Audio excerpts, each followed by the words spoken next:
Morning. अब सबसे ज़्यादा तो मेरी आवाज़ थी, ऐसा लग रहा है। नींद पूरी नहीं हुई, कूलर बंद हो गया था, एसी खराब हो गया था, क्या था, मच्छर काट रहे थे। ये भी बहुत बढ़िया। Well, good morning. बहुत बढ़िया। देखिए, आपके सामने एक स्लाइड यहाँ पे ओपन हुआ है। इसमें जो ये अपना वर्कशॉप है, इसके कुछ नियम कायदे, रूल्स रेगुलेशंस बनाए थे, जो कि बार बार डिस्कस करना आवश्यक भी हो जाता है, क्योंकि अगर एक दो बार डिस्कस नहीं होते हैं तो फॉलो होना बंद हो जाता है वो सारी चीज़ें।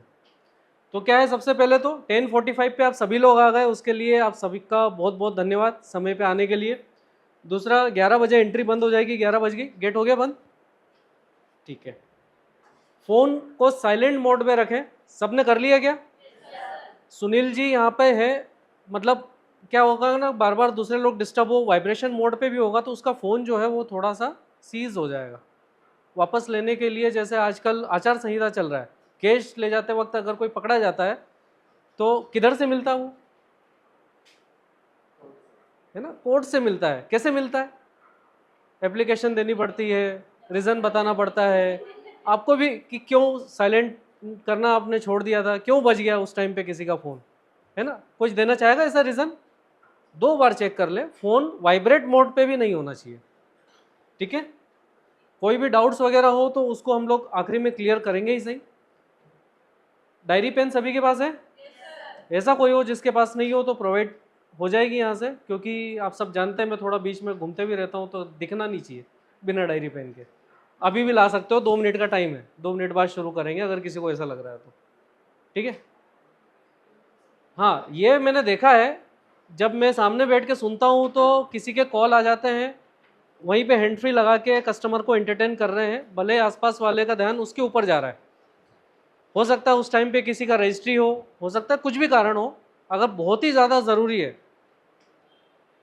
रिपीट कर रहा हूँ, बहुत ही ज़्यादा ज़रूरी है, इन केस रजिस्ट्रार में कोई बंदा है और रजिस्ट्री का टाइम हो रहा है, अभिजीत सही है ना, तो वो ज़रूरी हो जाता है क्योंकि 10 मिनट का ही स्लॉट होता है। तो आप केबिन में जाके आराम से कीजिए, उसमें भी किसी को डिस्टर्बेंस नहीं होना चाहिए, इसका ध्यान रखें। क्लियर है? ठीक है। उसके बाद क्या है, व्हीकल तो सबने प्रॉपरली पार्क किए ही होंगे।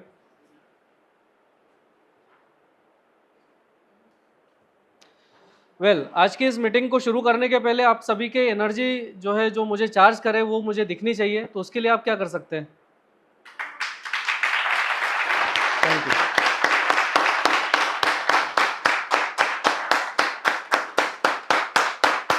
जोर से, पीछे से आवाज ही नहीं आ रही है। Charge your self.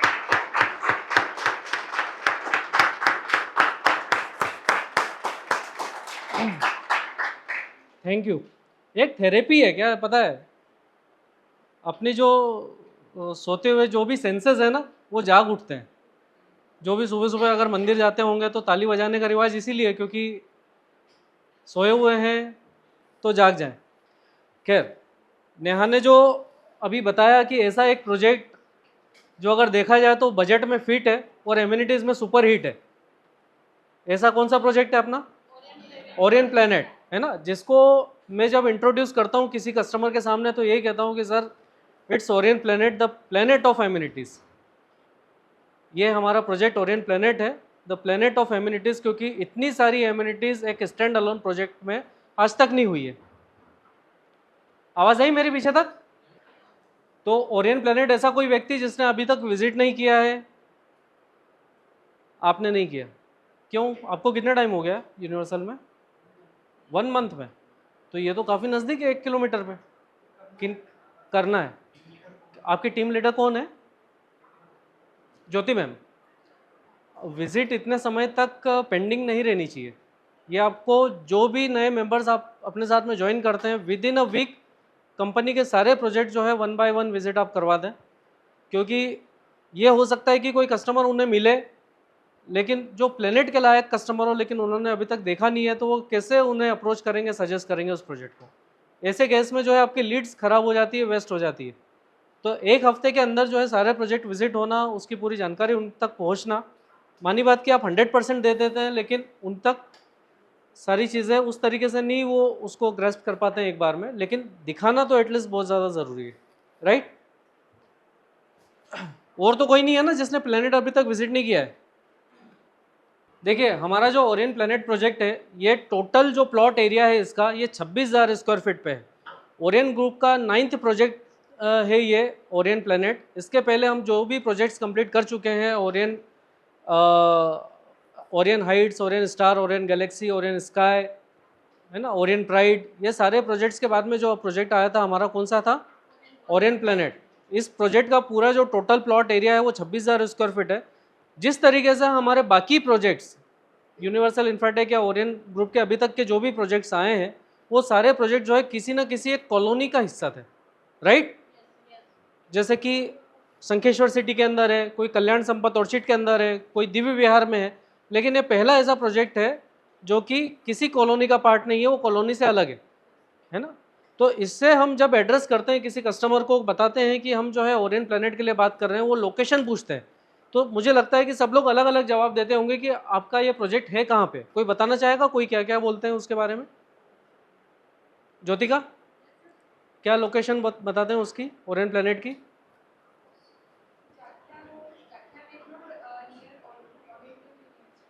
अच्छा, फ़ोन के ऊपर, और बैठ जाइए।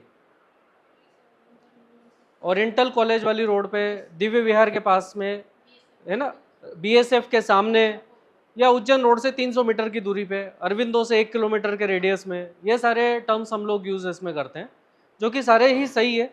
आप कस्टमर का माइंडसेट समझ के और किस तरीके से उसको आप अप्रोच करते हैं, उसके ऊपर सारी चीज़ें डिपेंड करती है। तो जनरली क्या, ओरिएंटल कॉलेज जो है वो हमारे प्रोजेक्ट से लगभग आधा किलोमीटर आगे रह जाता है ना, वो पहले तो है नहीं। तो हम जनरली दिव्य विहार के पास में कह सकते हैं, या फिर रेवती रेंज जो है वो भी काफ़ी अच्छा एक स्पॉट है, उसके सामने हम लोग बोल सकते हैं।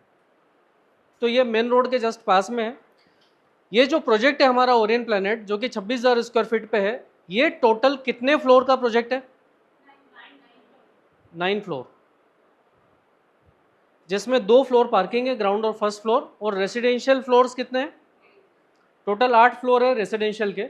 इसमें फ्लैट के जो ऑप्शंस है, आप सब लोग जो नए हैं वो प्लीज़ आप नोट करते जाएं। इसमें जो फ्लैट के ऑप्शंस हैं वो इसमें मिलेंगे आपको 620 स्क्वायर फीट में 1 BHK, 620 स्क्वायर फीट में 1 BHK आपको मिलेगा, 675 स्क्वायर फीट का जो है आपको 1 BHK। इसमें सबसे बड़ा अगर कोई 1 BHK का इन्वेंट्री है अभी हमारे पास में सारे ही प्रोजेक्ट में, वो है ओरियन प्लेनेट के अंदर। कहाँ पे?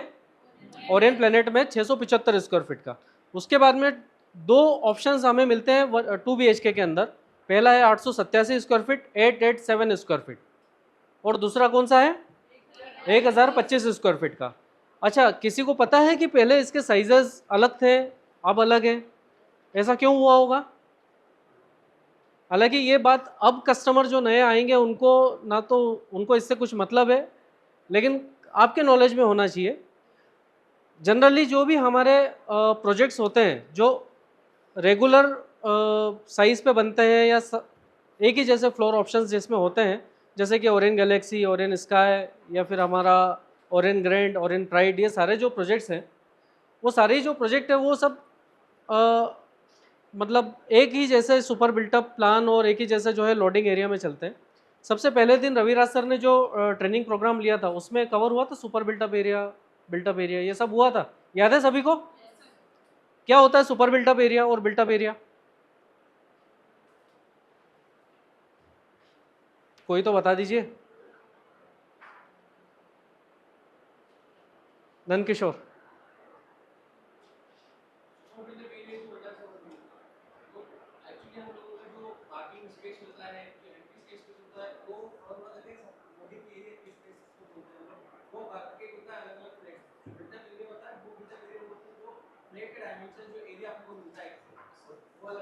वो बिल्टअप एरिया होता है। जनरली बिल्टअप एरिया अगर आपके पास में है और सुपर बिल्टअप आपको अगर निकालना है, तो उसको जो कहते हैं ना, जो एक्स्ट्रा जो स्पेस है वो जब जुड़ता है उसको कहते हैं लोडिंग। आपको बहुत सारे कस्टमर्स ने पूछा होगा कि इसमें कितना % लोडिंग है, या सुपर बिल्टअप कितना % है, पूछा होगा? नहीं पूछा है। चलो, तो वहाँ पे जो रिमेनिंग जो अपने प्रोजेक्ट्स हैं उसमें 40% का लोडिंग है। आपको कोई भी एक साइज याद है? जो ओरियन प्राइड का हो या ओरियन ग्रैंड का हो? किसी को याद है 2 BHK का साइज बिल्टअप एरिया कितना है? पिछली मीटिंग में बताया था, इतना जल्दी मत भूल जाओ। बिल्टअप कह रहा हूँ, बिल्टअप कितना है? पीछे से आवाजें नहीं आ रही है यार। अगली मीटिंग से है ना कुछ इसको शफल करेंगे। आगे वाले जो लोग हैं ना, क्योंकि वैसे भी बहुत एक्टिव रहते हैं, पीछे भी रहेंगे तो एक्टिव ही रहेंगे, पीछे वाले आगे आ जाना चाहिए। अब है ना पीछे की सीट्स जो है वो आगे आएगी, आगे वाली पीछे जाएगी। हालांकि देखने के लिए मैं यहाँ नहीं रहूँगा लेकिन ये चीज़ रहेगा तो ज़्यादा सही रहेगा, क्योंकि आप लोगों तक भी सारी जानकारी प्रॉपर वे में पहुँचना चाहिए। तो बाकी जो हमारे प्रोजेक्ट है 850 स्क्वायर फीट में 40% आप जब ऐड करेंगे तो 1190 स्क्वायर फीट होता है। लेकिन आप अगर ओरियन प्लेनेट के अंदर आप देखेंगे तो जो इसका बिल्टअप एरिया है उसमें 42% आपको ऐड करना पड़ेगा। मतलब इसमें जो लोडिंग है वो 42% है।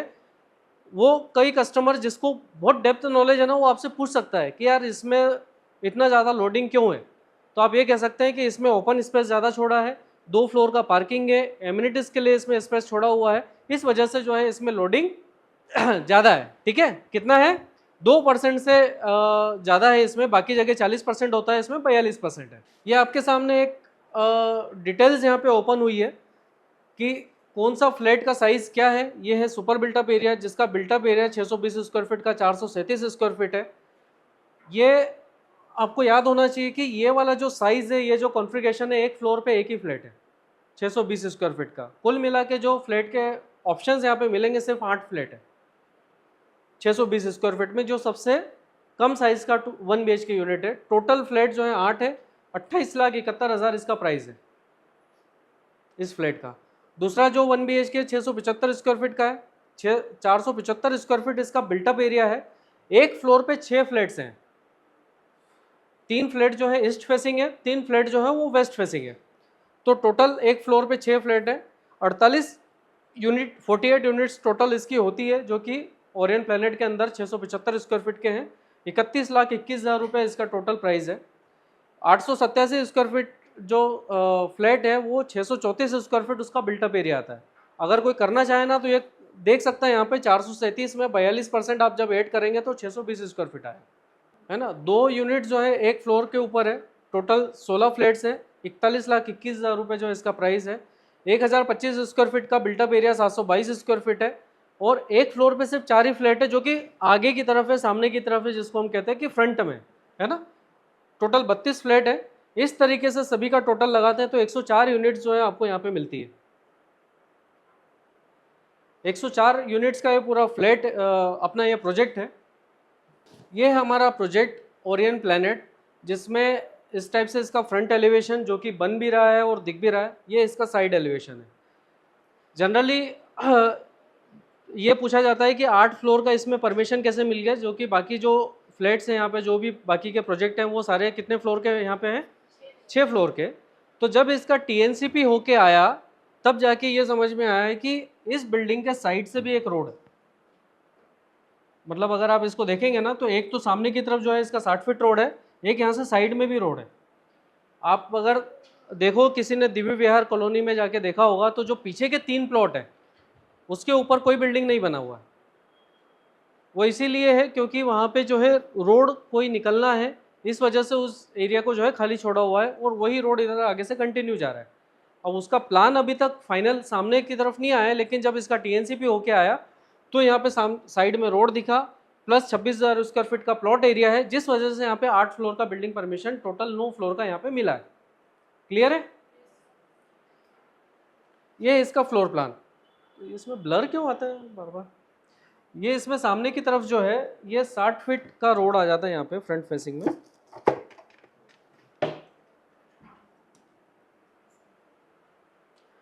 जिसने नहीं देखा वो समझ लीजिए।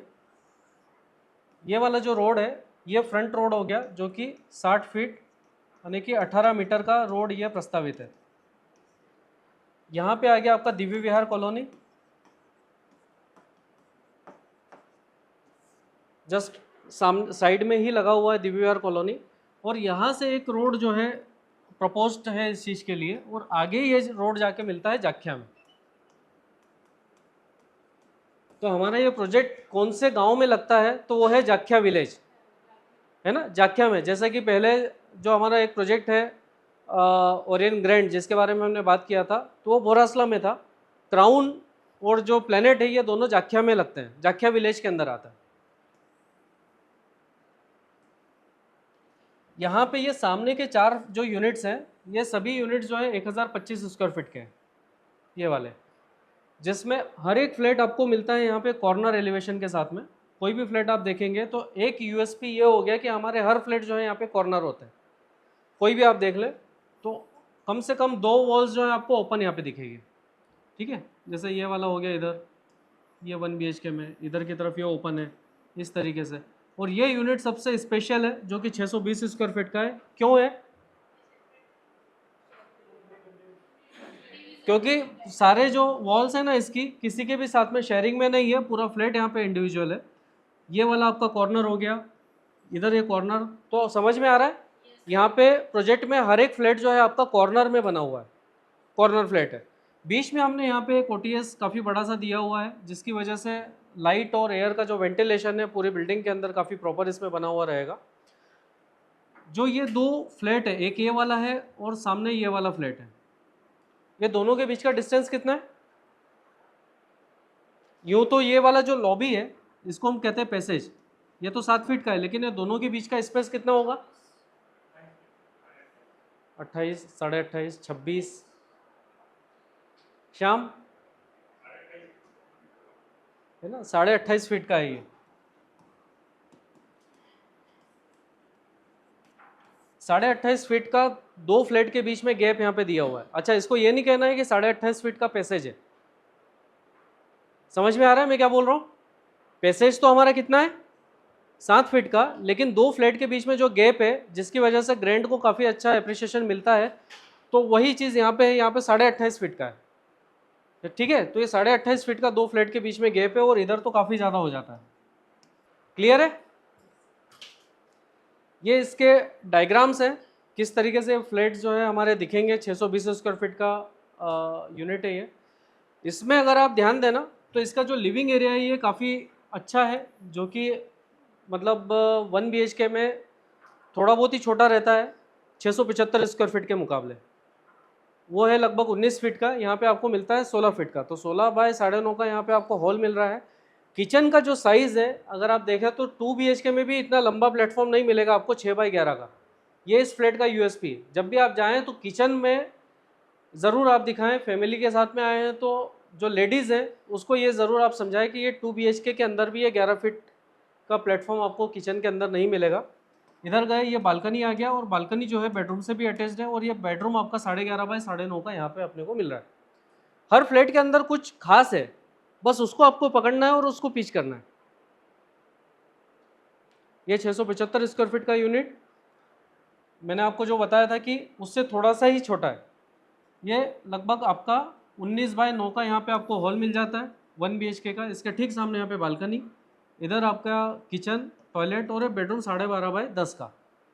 अब इसके लिए भी हम बात करें तो इसका हॉल जो है काफ़ी स्पेशियस है। जनरली जो छोटे साइज़ के 2 BHK होते हैं उसमें भी इतने बड़े हॉल नहीं मिलते। मतलब 900 स्क्वायर फीट के आसपास का अगर कोई 2 BHK यूनिट हो तो उसमें भी इतना बड़ा हॉल हमें नहीं मिलेगा। ये 887 स्क्वायर फीट का यूनिट, इसमें एंट्री कहाँ से मिलेगी? ठीक है, यहाँ से आपका एंट्रेंस है। ये कितने फ्लैट है एक फ्लोर के ऊपर? एक फ्लोर पे 2 यूनिट्स हैं ये। इस फ्लैट को जब आप पिच करें तो ये पीछे का नहीं, ये एमिनिटीज फेसिंग हो गया या फिर स्विमिंग पूल फेसिंग फ्लैट्स हैं, ये पूल फेसिंग फ्लैट्स हो गए, ठीक है ना। क्योंकि ये एकदम कॉर्नर है, ये एक्सट्रीम कॉर्नर फ्लैट है, आगे की तरफ फिर भी एक्सट्रीम कॉर्नर नहीं मिलेगा। ये दोनों यूनिट जो है वो एक्सट्रीम कॉर्नर के अंदर आते हैं। किचन आपका 8 बाई 6 का, इधर वॉश एरिया, 2 बेडरूम है 12 बाई 10 और 11.5 बाई 10 के, ये 2 बेडरूम्स हैं, इसके साथ बालकनी और टॉयलेट अटैच है, और ये कॉमन बेडरूम है।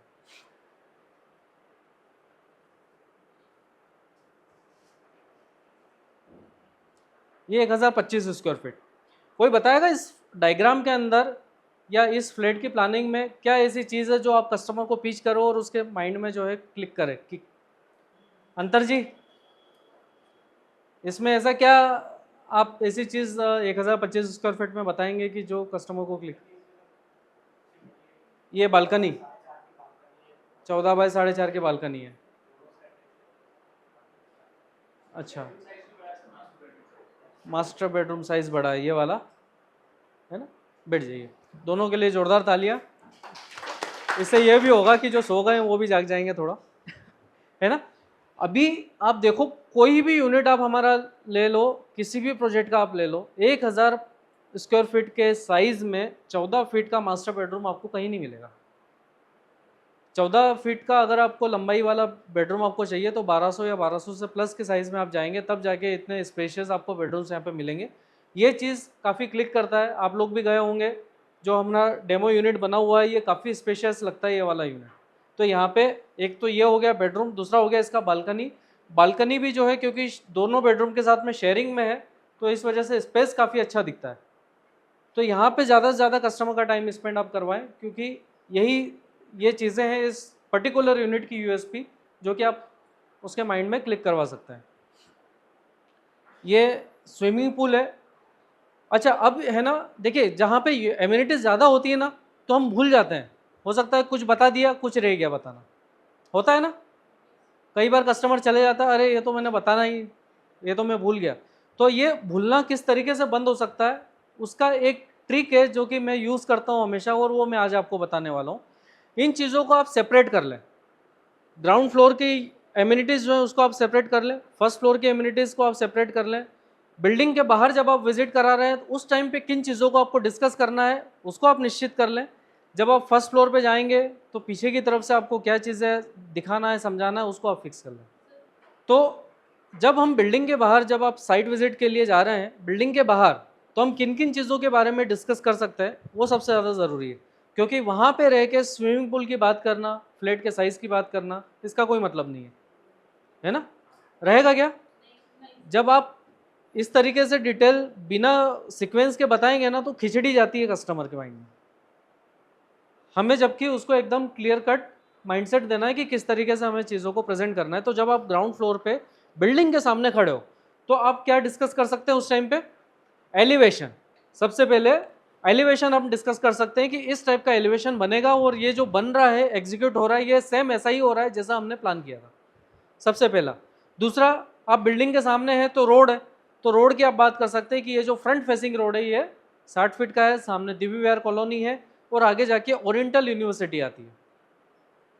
तीसरा, आप डिस्कस कर सकते हैं कि इस जो बिल्डिंग का मेन गेट कहाँ पे आएगा, और एग्जैक्ट जो कंट्रोल एरिया है रोड का वो कहाँ तक छुटा हुआ है, और हमारा गेट कहाँ पे आएगा स्पेसिफिक, और उसके बाद में जगह कितनी छुटी हुई है रोड के लिए। ये चीज़ें हैं जो हम डिस्कस कर सकते हैं, पहली चीज़। दूसरा, एक होर्डिंग लगा हुआ है जो कॉमन गार्डन है साइड में, वहाँ पे कंपनी के जो प्रीवियस प्रोजेक्ट है उसके बारे में आप बता सकते हैं कि ये हमारे प्रीवियस प्रोजेक्ट है और अभी फिलहाल में ये चल रहा है, या ये हमारे ऑनगोइंग प्रोजेक्ट्स हैं जिसमें से अभी हम इस प्रोजेक्ट के ऊपर खड़े हैं, है ना? अभी सारी चीज़ों को छोड़ दें, हम जहाँ पे हैं अभी फिलहाल उसकी मैं बात करते हैं। क्लियर है? अब फिर जैसे ही हम अंदर जाते हैं तो हम बात करते हैं पार्किंग के अंदर। तो पार्किंग में जैसे ही हम जाते हैं तो फिर आता है हमारा ग्राउंड फ्लोर। तो ग्राउंड फ्लोर पे हम किन चीज़ों को डिस्कस करते हैं? पार्किंग की हम सबसे पहले तो डिस्कस करेंगे कि यहाँ पे जो है सारे कवर्ड पार्किंग के अंदर 2 BHK को अलॉटेड कार पार्किंग यहाँ पे मिल रही है, तो ये पार्किंग को हम डिस्कस करेंगे।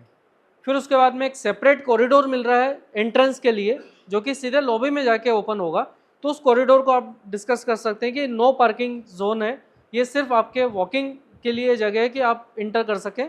तो ये कॉरिडोर को आप डिस्कस कर सकते हैं। राइट हैंड साइड पे जो है आपको एक बड़ा सा गार्डन मिलता है। उस गार्डन के अंदर क्या क्या चीज़ें हैं?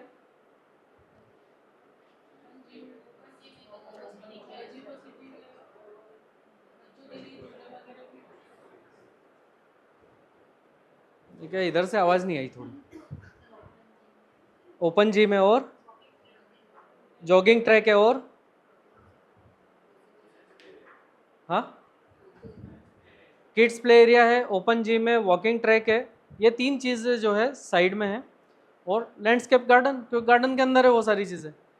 तो ये 4 चीज़ें जो है हम डिस्कस कर सकते हैं एज ए एम्यूनिटीज़, जो कि हमारे राइट हैंड साइड पे आती है। फिर जैसे ही आप एक लॉबी में एंटर करते हैं, है ना, लॉबी में एंटर करने के बाद में हमें क्या डिस्कस करना है? सबसे पहले क्या करते हैं?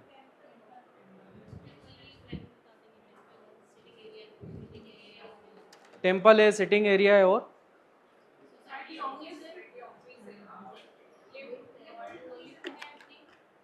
लिफ्ट है, सोसाइटी ऑफिस है, 2 फुली ऑटोमेटिक लिफ्ट्स हैं, और डिजाइनर लॉबी, स्टेयर्स हैं। बहुत बढ़िया, जादुई जवाब। ठीक है, देखिए एक चीज जो हम भूल जाते हैं उसको कभी नहीं भूलना है, सिक्योरिटी रीजन के कारण जो है हम हर जगह पे जो है लॉबी के एंट्रेंस पे गेट देते हैं। देते हैं नहीं देते? हर बिल्डिंग के अंदर है। उसको भी तो आप बता सकते हो कि हम हर जगह पे ये गेट देते हैं ताकि अगर कोई व्यक्ति गलती से जो है पार्किंग के अंदर आ गया, लेकिन अगर हमारे गेट लॉक है तो बिल्डिंग के फ्लोर्स पे वो एंटर नहीं कर पाएगा, है ना। जब हम वहां पे जा रहे हैं तो उस गेट को भी तो बताना है कि ये गेट हमने यहाँ पे इस वजह से दिया है। देखो, दिखाने में और उसको समझाने में, उसको डिस्कस करने में बहुत फ़र्क है, तो उसको आप डिस्कस करिए। तो हमें गेट मिलता है, मंदिर वहाँ पे आपको मिलेगा, वेटिंग एरिया, आपके कोई गेस्ट आते हैं तो वहाँ पे वेट करवा सकते हैं आप घर पे नहीं है तो मतलब एक ऐसा नहीं रहेगा कि आप रश में आए, तो वहाँ पे वो वेटिंग एरिया है। सोसाइटी के सारे डॉक्यूमेंट्स वगैरह सिक्योर रखने के लिए सोसाइटी रूम भी वहाँ पे हम लोग बना रहे हैं। 2 लिफ्ट्स के लिए हमने एक बड़ी साइज़ की लिफ्ट है ना, बड़ी साइज़ की लिफ्ट वहाँ पे है, स्टेयर केस है यहाँ पे, तो ये सारी चीज़ें हम वहाँ पे डिस्कस कर सकते हैं। तो कितनी सारी चीज़ें हो गई। आप जब जहाँ पे जा रहे हो ना, सिर्फ उसी चीज़ को डिस्कस करो, उससे क्या होगा कि आपको याद रखने की भी ज़रूरत नहीं पड़ेगी और चीज़ें बिल्कुल एकदम क्रमबद्ध तरीके से आप समझा पाएंगे। क्लियर है? फिर आप जैसे ही ऊपर की तरफ जाते हैं, फर्स्ट फ्लोर जो कि पार्किंग एरिया है, वहाँ पे क्या डिस्कस कर सकते हैं हम? अच्छा, जैसे ही वहाँ पे पहुँचे तो सबसे पहला डायलॉग क्या निकलता है? जिम निकलता है। और मैं कहता हूँ कि जैसे ही आपने वहाँ पे इंटर किया तो सबसे पहला डायलॉग क्या निकलता है? फर्स्ट फ्लोर पार्किंग और कम्युनिटी हॉल। देखिए, मैं जो कहता हूँ कि सर ये हमारा फर्स्ट फ्लोर है, पार्किंग प्लस एमिनिटीज फ्लोर पे हम लोग आ चुके हैं। यहाँ पे क्या है? पार्किंग प्लस एमिनिटीज फ्लोर पे हम लोग आ चुके हैं। यहाँ पे भी 2 BHK का अलॉटेड कार पार्किंग है, लेकिन पार्किंग के अलावा और भी बहुत सारी फैसिलिटीज है जो कि हम लोग 1 बाय 1 डिस्कस करेंगे। तो सबसे पहले हम उसको लेके कहाँ जाते हैं? कम्युनिटी हॉल में। कम्युनिटी हॉल जो हमारा है वो 1200 स्क्वायर फीट का जो है कम्युनिटी हॉल है, काफ़ी बड़ा है, और उसको अगर आप देखें तो पूरा रेडी भी हो चुका है। जिसने नहीं देखा है तो पूरा रेडी है वो कम्युनिटी हॉल। जब हमारा वहाँ पे प्रॉपर्टी एक्सपो हुआ था उस टाइम पे उसको पूरा रेडी कर दिया था।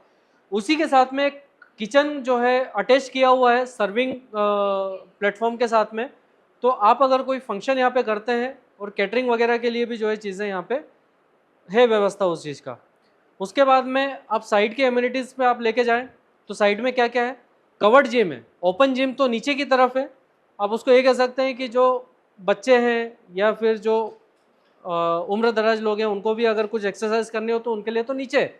लेकिन सर आप हेड और क्या बोल सकते हैं उसको, फिट और हेल्दी आप लग रहे हैं तो आपके लिए जो है यहाँ पे विल इक्विप्ड जिम जो है फर्स्ट फ्लोर पे कवर्ड एरिया के अंदर यहाँ पे रहेगा, जिसमें स्टीम बाथ भी है और अटैच जो है वॉशरूम भी है यहाँ पे दिया हुआ। ठीक है, कॉमन वॉशरूम भी इसके अंदर है। जो नीचे की तरफ हमने गार्डन की बात किया था, तो जो रैंप है उस रैंप को भी हमें बताना है कि यहाँ से आप गाड़ी ऊपर लेके आएंगे और उस रैंप के वहाँ से ही दिखता है आपको लैंडस्केप गार्डन, और वहाँ से काफ़ी अच्छा व्यू दिखता है कि कौन सी चीज़ कहाँ पे आएगी। अच्छा, जब आप विजिट करा रहे हो उस टाइम पे आपके पास में A3 साइज़ का जो हमारा कैटलॉग है वो आपके हाथ में होना ज़रूरी है। उसके अंदर जो चीज़ें होती है वो आपको बताना ज़रूरी है। ये वाला गार्डन आप जैसे यहाँ पे खड़े हैं इस वाली लोकेशन पे, तो यहाँ से आपको ये पूरा गार्डन दिखेगा। यहाँ पे आपको ये बता सकते हैं कि ये इतना सा जो वॉल बना है इसके उधर की तरफ गार्डन है, इधर की तरफ जो है ड्राइविंग वे रहेगा, तो ये ऊपर से ज़्यादा अच्छे तरीके से दिखता है। तो एक चीज़ को 2 बार डिस्कस करने की अलग अलग लोकेशन पे चीज़ें हो गई है। तो ये हमारी जो है यहाँ पे है। जब आप कम्युनिटी हॉल के अंदर जाएंगे तो कम्युनिटी हॉल की जो पीछे की विंडो है, क्योंकि पीछे तक तो आप जा नहीं सकते हैं, तो पीछे की विंडो से क्या हम चीज़ दिखा सकते हैं? स्विमिंग पूल और गजीबो, और swimming pool with baby pool, है ना, बच्चों के लिए भी है वो स्विमिंग पूल विथ। अरे बोलो भैया। है ना, swimming pool with baby pool. और दूसरा गजीबो ही है क्या केवल? गजीबो विथ वाटर बॉडी। देखिए दो चीजें हैं, swimming pool with baby pool, गजीबो with water body, और साइड में जो आपको कॉर्नर दिखता है वहां पे बनेगा ओपन जिम, वो भी वहां से आप दिखा सकते हैं। इसके अलावा आपने अगर कस्टमर का बजट समझा है और उसका बजट अगर 887 और 620 स्क्वायर फीट के साइज के लिए ही सूटेबल है और वो चाहता है कि उसको आगे मिले, तो आप वहाँ पे एक चीज़ आपको काफ़ी सपोर्ट करेगी, वो है आपका मास्टर प्लान। मास्टर प्लान समझते हैं? ये दिख रहा है सभी को? ये इंडोर डेवलपमेंट प्लान 2021 है। कई लोगों ने पहली बार देख रहे होंगे। कौन कौन है जिसने ये नक्शा पहली बार देखा है? ये इसलिए पूछ रहा हूँ ताकि मैं उनको ज़्यादा अच्छे तरीके से समझा पाऊँ। अच्छा, सिर्फ 3 लोग हैं, ओके, बाकी सभी ने देखा है। अभी हम अगर बात करें तो इस रोड पे हैं, जिसमें ये वाला जो एरिया है ये सुपर कॉरिडोर है, ये लवकुश चौराहा, यहाँ पे ये वाला आ गया आपका अरविंदो, और हमारा ऑफिस इधर जस्ट सामने की तरफ है। अभी सभी ने इंदौर तो देखा है ना, आज का जो बाईपास है वो कितना बना हुआ है। यहाँ से राहू से आप चलते हैं, राहू वाले जंक्शन से यहाँ से होते हुए आप जाते हैं और ये मांगलिया पे जाके एंड हो जाता है। यहाँ पे अगर आपने हमारी एक पहले कॉलोनी थी सिद्धिविनायक पैराडाइज, सभी ने देखी होगी, तो उस कॉलोनी के वहाँ पे जाके और ये अपना जो रोड है ये एंड होता है, वहीं तक है। मतलब ये कितना हो गया, इंदौर का आधा बाईपास हुआ, आधा बनना बाकी है। तो यहाँ से ही ये रोड इधर अंदर की तरफ जाता है।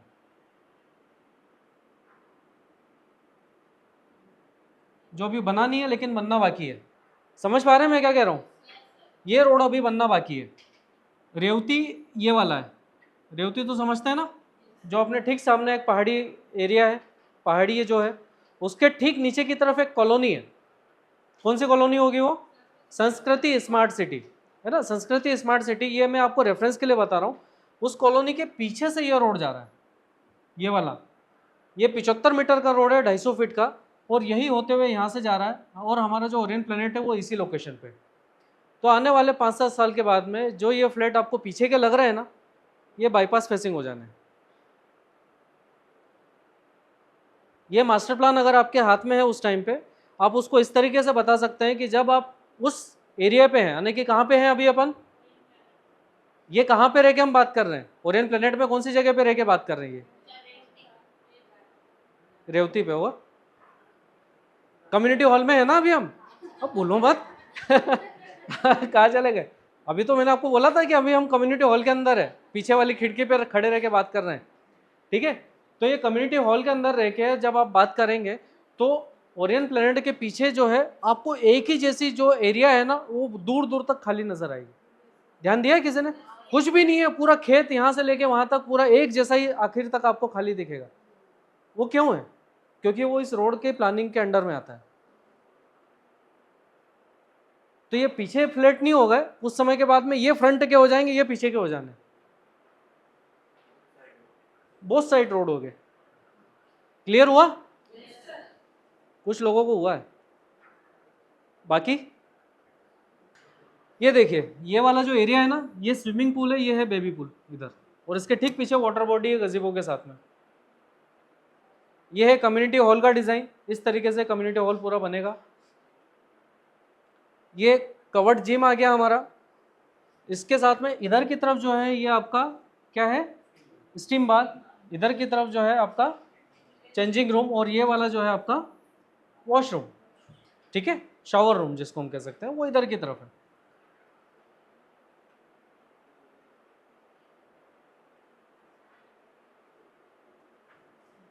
ये इस बिल्डिंग का जो मेन गेट है, जब आप नीचे हैं तो ये गेट इस तरीके से रहेगा, सामने की तरफ ऐसे प्लांटेशन वगैरह रहेगी। ये सारी चीज़ें हमें डिस्कस करना है।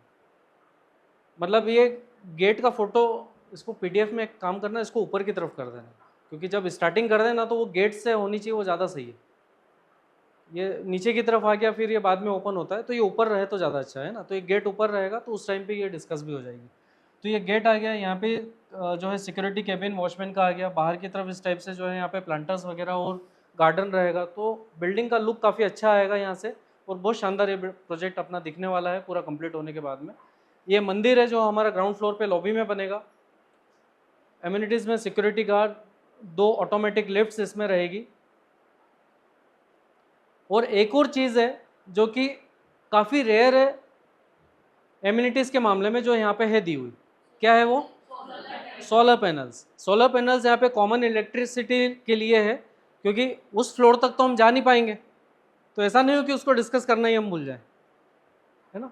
तो बोला था कि जहाँ पे जाएं सिर्फ उसी की बात कर रहे हो, बोले वो फ्लोर ही नहीं बना अभी तक, या टंकी पे कैसे चढ़े। तो ये सोलर पैनल्स वहाँ पे है, सीसीटीवी कैमरा सिक्योरिटी है, पार्किंग यहाँ पे जो है काफ़ी स्पेशियस है।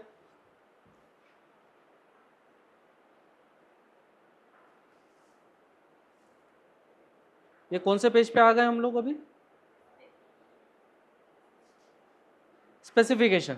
स्पेसिफिकेशन में जो भी सीपी फिटिंग्स है ये सारे वेल नोन ब्रांड्स हैं यहाँ पे, जैगवार प्लम्बर, जॉनसन, सेरा, पेरीवेयर। कोई ऐसा ब्रांड अभी हम लोग देख रहे हैं कि जिसका नाम ही नहीं सुना हो? सारे सुने हुए नाम है। एंकर और जीएम के जो है इलेक्ट्रिकल और स्विचेस हैं यहाँ पे। 4x2 के डिजिटल टाइल्स है। इसको हमने पिछली मीटिंग में कवर किया ही था। जो ओरिएंट क्राउन के अंदर है वो इधर ही है, आप इसको एक बार अच्छे से पढ़ लेना। इसका पेमेंट प्लान थोड़ा सा डिफरेंट है, हालांकि अब इस पूरे प्लान का कोई मतलब नहीं है इतना समझने से।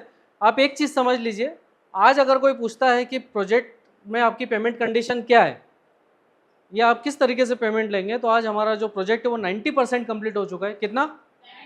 90% कंप्लीट हो चुका है। तो 10% जो है आपको बाकी का इस तरीके से आपको 5% 8 और 9 फ्लोर के ऊपर आपको देना है। 90% प्रोजेक्ट जो है कंप्लीट हो चुका है।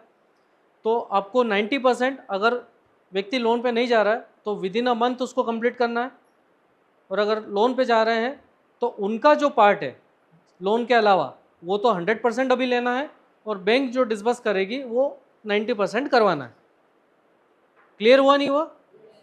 सपोज अभी कोई 48 लाख का फ्लैट है और उसने 35 लाख की लोन ले रहा है या 40 लाख की लोन लिया, तो बचा जो 8 लाख है वो अभी हमें अपफ्रंट लेना है, और बैंक जो देगी वो 3,000 रुपये का इसमें गाइडलाइन वैल्यू है। गाइडलाइन रेट क्या है इसमें? 3,000 का है। तो 3,000 के हिसाब से जो बुक वैल्यू बनेगा उसका 90% बैंक अभी रिलीज कर देगा, तो वो रिलीज करवाना है हमें।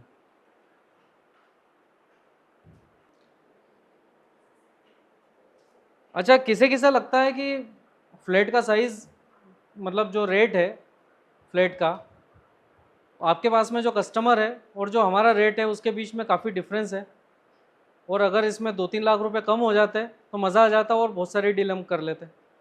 किसको किसको ऐसा लगता है? ऐसा कुछ भी नहीं है। चलो सभी अपने आंखें खोल लें, जागृत अवस्था में आ जाए, क्योंकि एक ऐसी चीज़ आपके सामने आने वाली है जिसके बाद में ये चीज़ भी आपके लिए पॉसिबल हो जानी है। रेडी है सभी?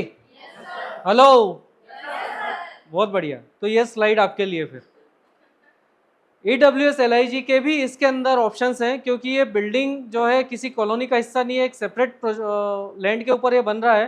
तो इसमें EWS LIG के प्रोविजंस हैं, जो कि 2 साइज में 620 और 675 स्क्वायर फीट। क्या साइज में है? 620 और 675।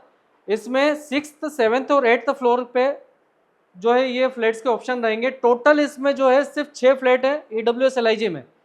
तो जो पहले इसको क्रैक कर लेगा ये डील्स उसके पास में है ना। प्राइस में आप देखिए तो जो 620 स्क्वायर फीट का फ्लैट, वैसे क्या प्राइस है उसका?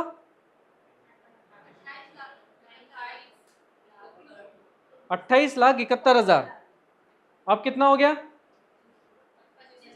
25,71,000। कितना डिफरेंस हो गया?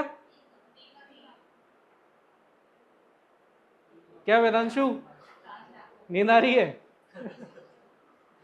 3 लाख रुपए का भारी डिफरेंस है इसमें। एम्यूनिटीज में, स्पेसिफिकेशन में, किसी भी चीज़ में कोई भी ऐसी कमी नहीं है जिसकी वजह से ये रेट कम हुए हैं। ये सिर्फ और सिर्फ EWS LIG के कारण हुआ है। और 675 स्क्वायर फीट का है 27,21,000 रुपये। तो ये भी 3 लाख रुपए का डिफरेंस है। इसमें रजिस्ट्री और GST अलग है। जो बाकी फ्लैट्स में जो कंडीशन है वही सारी चीज़ें इधर है। रजिस्ट्री GST अलग है। अच्छा, इसमें 3,000 का रजिस्ट्री वैल्यू नहीं आएगा। इसका रजिस्ट्री वैल्यू अभी आपको बताना बाकी है। 3,000 का नहीं आएगा, इसमें काफ़ी कम रहेगा वो। तो कोशिश ये करें कि जो लोन वाला व्यक्ति है उसको ये ऑफर ना करें, या जिसको मिनिमम लोन चाहिए उसको ही आप बताएं, क्योंकि इसमें कैश पोर्शन काफ़ी ज़्यादा है, और वो कैश पोर्शन हम कितना बड़ा रिस्क लेके उस काम को करते हैं ये शायद रविराज सर ने आपको बताया होगा। ठीक है ना। तो ये 6वें 7वें और 8वें फ्लोर पे है। फ्लैट नंबर्स भी मैं आपको बता देता हूँ, आप नोट डाउन कर लो। इसमें 675 स्क्वायर फीट में है 7 नंबर वाली रो, 607 number, 608 number, sorry 607 number, 707 number और 807 नंबर का फ्लैट। ये 3 फ्लैट जो है 675 स्क्वायर फीट के हैं, और 620 स्क्वायर फीट में 609, 709 और 809, ये टोटल 6 यूनिट्स हैं।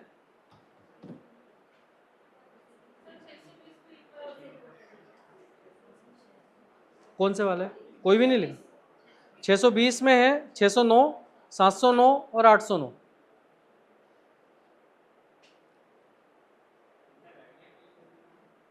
काफी कम है, समझ जाओ। है ये जानकारी यूजफुल?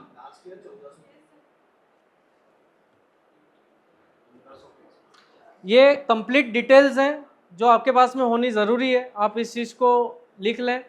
प्राइस जो आज हमारा है उसके अंदर एमपीबी मेंटेनेंस 1 साल का, कुछ समय के बाद में 1 साल बोलना छोड़ के हमें वो बोलना पड़ेगा कि इस पर्टिकुलर टाइम तक, जैसे अभी ग्रैंड में नवंबर 2024, या इसकी हम बात करें ओरियन पार्क में तो मार्च 2026, उस तरीके से इसमें कब तक के लिए है, 1 साल के लिए। सिंकिंग फंड इसमें इंक्लूड है।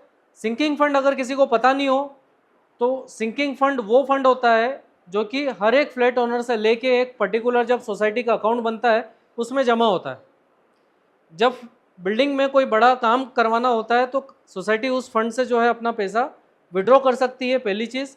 और जो वहाँ पे पैसा जमा है उससे आने वाले ब्याज से जो है आपका मेंटेनेंस हो सके, इस चीज़ के लिए सिंकिंग फंड बनाया जाता है। तो यहाँ पे हर एक फ्लैट के ऊपर 25,000 रुपये का सिंकिंग फंड है। 1 BHK के लिए 15,000, 2 BHK के लिए 25,000 रुपये का सिंकिंग फंड जो है इसमें वो भी इंक्लूड है। रजिस्ट्री एक्सपेंस जो भी एक्स पर एक्चुअल दिसंबर में हम रजिस्ट्री करेंगे उस टाइम पे जो भी लगेगा वो देना रहेगा। जीएसटी एज पर एक्चुअल, पर अभी हम बात करें तो 1% के दायरे में ही हम आते हैं, तो जो रजिस्ट्री वैल्यू है उसका 1% ही लगता है, लेकिन उस टाइम पे क्या रहेगा वो तब की बात है। ठीक है। पोजीशन जो है हमें 2024 में मिलेगा, टोटल 104 फ्लैट है। ईस्ट वेस्ट और नॉर्थ फेसिंग के इसमें फ्लैट्स हैं। अब नॉर्थ फेसिंग के कौन से यूनिट्स होगा इसमें, 1025 वाले जो फ्लैट है वो सारे नॉर्थ फेसिंग के फ्लैट है। टोटल जो फ्लोर है P2+8, 2 फ्लोर पार्किंग, 8 फ्लोर जो है इसमें रेसिडेंशियल है। Total area of project 26,000 square feet है। गाइडलाइन इसमें 3,000 का है। अभी कल तक 85 था, आज 90 हो गया है इसमें तो 90% इसमें करंट डिमांड है। परमिशन इसमें सब कुछ आ चुकी है, रेरा अप्रूव्ड है, मतलब 100% लीगल प्रोजेक्ट है। कहीं से कहीं तक कोई ऐसा लीगल कंप्लायंस नहीं है जो हमारा अटका हुआ है। परमिशन सारी आ चुकी है, रेरा अप्रूव्ड है। फाइनेंस जो है यहाँ पे SBI, एक्सिस, ICICI और HDFC, ये चारों बैंक यहाँ पे अच्छा फाइनेंस कर रही है। और अभी का जो रेट है 4650 रुपये पर स्क्वायर फीट है। मुझे लगता है कि किसी भी कस्टमर को कॉल करने के लिए इतनी डिटेल्स काफ़ी होती है। सही है नहीं? तो ये आपको भी याद होना सबसे ज़्यादा ज़रूरी है। अब एमिनिटीज़ की एक लिस्ट है जिसको आप देख लो, जो अभी हमने डिस्कस किया वो लोकेशन वाइज किया। कम्युनिटी हॉल 1200 स्क्वायर फीट का, allotted car parking for 2 BHK, power backup 2 lift के साथ में इसमें मिल रहा है।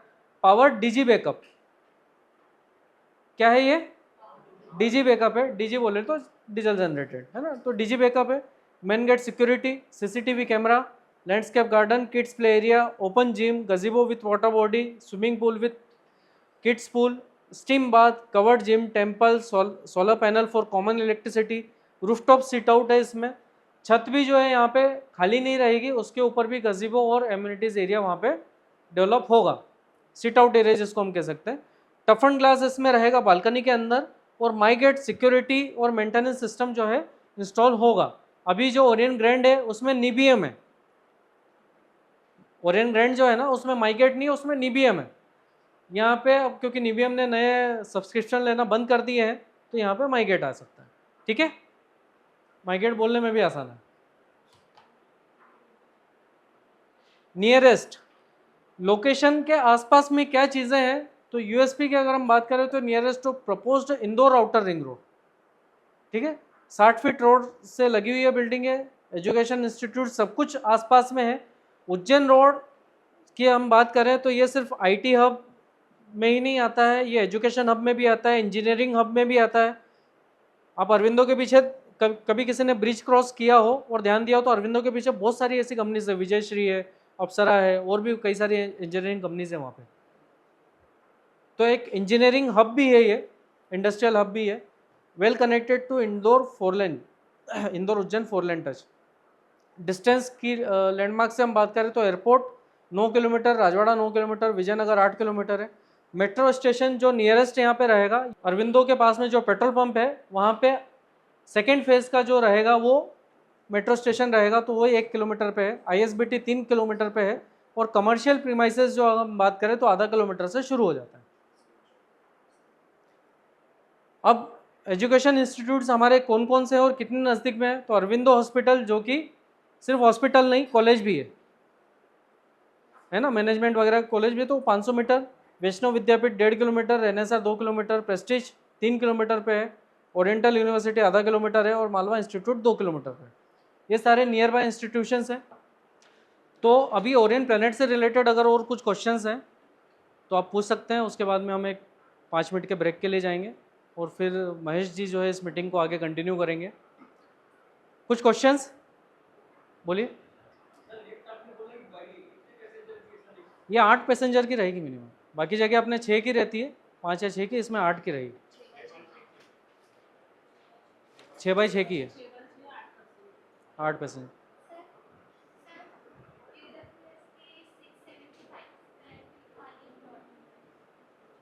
फ्लैट नंबर अभी तो बताया था मैंने, 675 में आएगा, 607, 707 और 807। अच्छा, इसको आप इस तरीके से भी देख सकते हैं कि नेगोशिएशन के टाइम पे जब कस्टमर रेट के लिए काफ़ी खिंचातानी करता है तब भी आप इन फ्लैट्स को आप ऑफर कर सकते हैं, क्योंकि डायरेक्ट आप ये रेट बताएंगे तो वो चाहेगा कि इससे भी कुछ कम हो जाए, है ना। तो इस चीज़ को आप फॉलो कर सकते हैं, क्योंकि आप जो भी बताते हो वो हमेशा महंगा ही है उसके नज़रिए में। हाँ हेमराज जी कुछ बोल रहे थे। लोडिंग का कैलकुलेशन बिल्टअप में 42% ऐड कर दो।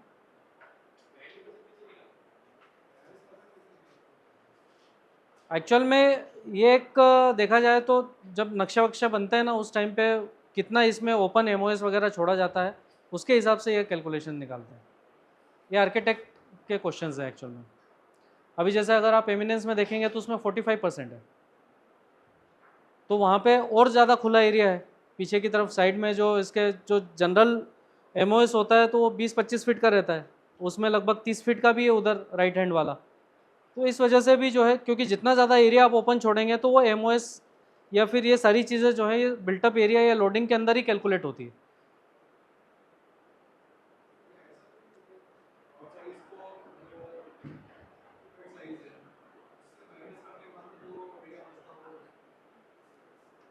ऐसा कुछ भी नहीं वो, अब जैसे अगर ग्राउंड पे ही केवल पार्किंग रहती है और फर्स्ट पे फ्लैट निकलते तो बिल्टअप एरिया तो और भी ज़्यादा बढ़ जाता, तो एमओएस कम मतलब वो पार्किंग ख़त्म होके और वो सेलेबल एरिया के अंदर आ जाती है। हाँ, वो ओपन एरिया और एमिनिटीज़ के लिए कितना एरिया उसमें छोड़ा उसके हिसाब से वो जो है लोडिंग उसमें कैलकुलेट करता है। ये बिल्डर का और आर्किटेक्ट का ये होता है, डिस्कशन के पॉइंट होते हैं कि वो क्या रखना चाहते हैं वहाँ पे और कितना है उनका हिसाब से। 50% भी होने लग गया, कमर्शियल में 50% है। तो मैं महेश मालविया जी को आमंत्रित करना चाहूँगा आगे की मीटिंग को। यार मेरे को स्कूल लेना पड़ेगा आपसे गली मिलने के लिए। Good morning. देखिए, मैं आज का मेरा सेशन चालू करूं उससे पहले एक बहुत ज़रूरी सूचना आपको दे दूं, और यकीनन ये सूचना आप सुनेंगे तो उसके बाद आपको लगेगा हाँ मुझे ये मीटिंग अटेंड करना चाहिए। सूचना ये है कि अभी 12:15 हो रहा है और ये मीटिंग फिक्स 1 बजे ख़त्म हो जाएगी, 5 मिनट भी आगे नहीं लगी जाएगी, इसलिए आपका पूरा ध्यान आप इधर ही रखिएगा। 45 से 50 मिनट में हम लोग ये मीटिंग ख़त्म करेंगे। हमारे इस वह बिजनेस सक्सेस वर्कशॉप का आज दूसरे हफ्ते का पहला दिन और टोटल चौथा दिन है।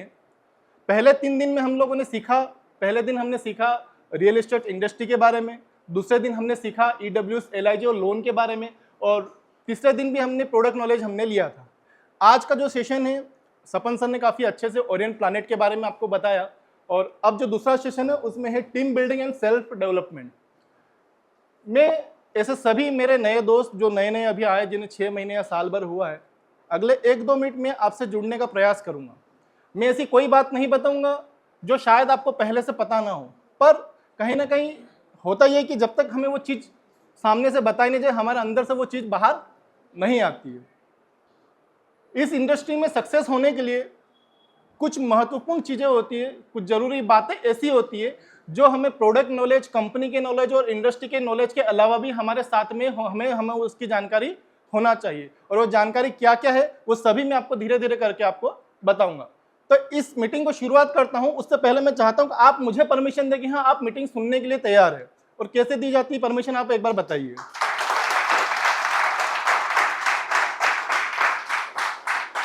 Thank you. सबसे पहला पॉइंट आप देख रहे होंगे, अपने आप को पहचाने। अब आप बोल रहे हैं सर हम तो सब पहचानते हैं अपने आप को, दूसरों को भी पहचानते हैं, है ना। यहाँ पर अपने आप को पहचानने से मेरा तात्पर्य सिर्फ इतना सा है कि आपके अंदर वो सारी शक्तियां मौजूद है जो कहीं ना कहीं आपको पता नहीं है। हर व्यक्ति यहाँ पर जितने भी लोग बैठे हैं, मेल है फीमेल है, जितने भी, सबकी अपनी एक ताकत है। कोई कॉलिंग करने में स्मार्ट है, कोई क्लोजिंग करने में, कोई विजिट कराने में, सबकी अपनी एक ताकत है। तो अपनी ताकत को आपको पहचानना होगा।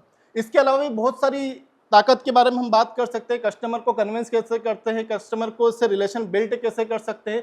तो ये सारी चीज़ें आपके अंदर वन बाय वन जब आप अपने आप को खोजेंगे, जब अपने आप से सवाल करेंगे, तो ऐसे बहुत सारी चीज़ें आपको उभर कर आएगी जो इस इंडस्ट्री में, इस बिजनेस में आपको सफल होने के लिए काफ़ी हेल्प करेगी। दूसरा जो पॉइंट है वो है कि अपनी कंपनी को पहचानें। यहाँ पर अपनी कंपनी से मतलब कि हमारी यूनिवर्सल इंफ्राटेक कंपनी को आपको पहचानना होगा कि हमारी कंपनी क्या है, हमारी यूनिवर्सल इंफ्राटेक कंपनी क्या है, कितने समय से इस इंडस्ट्री में है, किस तरह के हम लोग प्रोजेक्ट में डील करते हैं, हमारा जो एडमिन पैनल है या फिर हमारी जो कंपनी है, कंपनी में जितने भी एम्प्लॉई है वो क्या है, ये सब चीज़ें आपको जानना होगी। जैसे कि उदाहरण के तौर पर कि हमारी जो यूनिवर्सल इंफ्राटेक कंपनी जो है वो सबसे पहले तो ये है कि कस्टमर को बताना कि पूरी तरह से लीगली है, यानी कि रेरा अप्रूव्ड प्रोजेक्ट है, रेरा अप्रूव्ड कॉलोनी है हमारी, रेरा अप्रूव्ड कंपनी है हमारी। इसके अलावा हमारी कंपनी पिछले करीब 2016 से हम लोग रियल एस्टेट फील्ड में काम कर रही है। हमारी कंपनी 2016 से इस इंडस्ट्री में काम कर रही है, जिसमें अभी तक हमने करीब 30 के आसपास हमने प्रोजेक्ट सेल आउट किए हैं, जिसमें प्लॉट भी हुए, फ्लैट भी हुए, रो हाउस भी हुए, बंगलेस भी अभी हमारे चल रहे। तो ये सारी चीज़ें हमें जानकारी होना चाहिए। साथ ही साथ आपको ये भी जानकारी होना चाहिए कि आपकी कंपनी के जो प्रमोटर है वो इस इंडस्ट्री में कितना नॉलेज रखते हैं, कितने टाइम से हैं, उनका बैकग्राउंड क्या है, वो कहाँ से अभी तक अपने इस फील्ड को, इस कंपनी को कितने अच्छे से चला रहे, वो जानकारी रखना है। साथ ही साथ आपको कंपनी के एडमिन पैनल की भी पूरी जानकारी होना चाहिए। मतलब जहाँ तक मैं सोचता हूँ, मुझे जो पता है कि वो ये कि यहाँ पे बहुत सारे लोग ऐसे हैं जिनको अभी ये नहीं पता है कि सोनी जी का काम क्या है, आंशी मैडम का काम क्या है, श्रद्धा मैडम का काम क्या है, पूजा का काम क्या है। तो ये सारी चीज़ें भी आपके नॉलेज में होना चाहिए कि हमें कौन सा एडमिन हमारा किस काम का, बैक ऑफिस की कौन सा पर्सन किस काम का है। इस इंडस्ट्री में सक्सेस होने के लिए जो एक सबसे जरूरी चीज़ है, खासकर नए लोगों के लिए ये जानना बहुत जरूरी है कि हमारे इस इंडस्ट्री का स्वभाव क्या है, हमारे इस इंडस्ट्री का नेचर क्या है। इस इंडस्ट्री का नेचर ऐसा है कि ये चीज़ जो है, ये इंडस्ट्री जो है, इस कंपनी में अगर आप आए हैं या इस फील्ड में आए हैं, रियल एस्टेट की जो फील्ड है वो सेल्स की फील्ड है। क्या किसकी फील्ड है? सेल्स की फील्ड है। अगर सेल्स की फील्ड में आपको सक्सेस होना है, सफल होना है, आपके ड्रीम को पूरा करना है, तो ये एक ही चीज़ मांगती है और वो है समय। क्या है?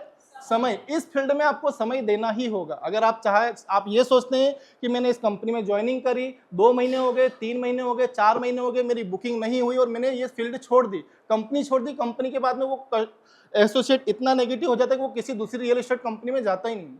मैं जब इंटरव्यू के लिए बुलाता हूँ बहुत सारे लोगों को, तो कई लोग ऐसे मिलते, भैया मैंने तो रियल एस्टेट कंपनी कर रखी है पर मुझे इसमें कोई नॉलेज, इसमें कोई इंटरेस्ट नहीं है। जब उनसे कारण पूछते तो ये बोले, भैया मैंने 2 महीने 3 महीने करा पर कोई बुकिंग नहीं हुई। तो ये फील्ड ऐसी नहीं है। होता है कि कुछ लोगों की जल्दी बुकिंग्स हो जाती है, पर कई लोग ऐसे होते हैं जिनकी बुकिंग्स नहीं होती है।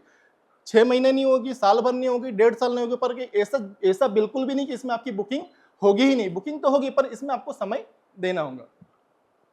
इस बिजनेस का एक और नेचर है कि इस फील्ड में आप जितने पुराने होंगे उतने ही ज्यादा आपकी इनकम जनरेट होगी। जितने ज्यादा पुराने होंगे, साल भर, 2 साल, 3 साल, आज अगर मैं मेरी बात करूं तो शायद मुझे इस इंडस्ट्री में 10 साल हो चुके हैं, धनराज सर को करीब 12 से 15 साल हो चुके हैं। तो ये समय हमने दिया है। अगर आज हमको कोई कहे, अगर मुझे आकर पर्सनली अगर कोई कहे कि महेश जी आपको मैं मेरी कंपनी में 50,000 रुपये पर हर महीने दूंगा और आप हमारी कंपनी में जॉब करो, तो मैं बिल्कुल बिना कुछ सोचे समझे उसको मना कर दूंगा, नहीं करूंगा। क्योंकि हमने इस फील्ड को जाना है, इस फील्ड को समझा है, इस व्यापार के स्वभाव को पहचाना है हमने कि ये क्या दे सकता है हमें। तो इस फील्ड में लंबे समय तक अगर आपको काम करना है तो सबसे पहला जो काम है वो ये है कि आपको इसके स्वभाव को पहचानना होगा। सबसे महत्वपूर्ण, सबसे जरूरी कि हम हमारे ग्राहक को पहचानें। आपके ग्राहक को जब तक आप पहचानोगे नहीं कि वो क्या चाहता है, उसकी जरूरत नहीं समझ पाओगे, उसकी आपको पहचानना पड़ेगा कि वो क्या चाहता है आपसे। वो इन्वेस्टर है, वो यूजर है, या फिर वो ट्रेडिंग करते हैं। बहुत सारे कस्टमर ऐसे ट्रेडिंग करेंगे, 2 महीने 3 महीने आपके साथ में डील करेंगे, वो 100, 50, 150, 200 रुपए का जैसे प्रॉफिट मिला वो आपके साथ में डील क्लोज करके आगे बढ़ जाते हैं। तो ऐसे बहुत सारे कस्टमर रहते हैं जिनको आपको पहचानने की आवश्यकता होती है। आप ग्राहक को तभी पहचान पाओगे जब आप उनके साथ में आई कांटेक्ट बना करके, आंखों में आंखें मिला करके बिल्कुल पॉजिटिव वे में उनसे बात करेंगे। तो बहुत सारी चीजें ऐसी निकलेगी तो वो लगेगा कि हाँ यार, मेरा कस्टमर को मैंने पहचान लिया और उसकी जरूरत को मैंने पहचान लिया, इसलिए वो मेरे साथ में डील करने के लिए रेडी है। तो ये सारी चीजें आपको नॉलेज में होना चाहिए।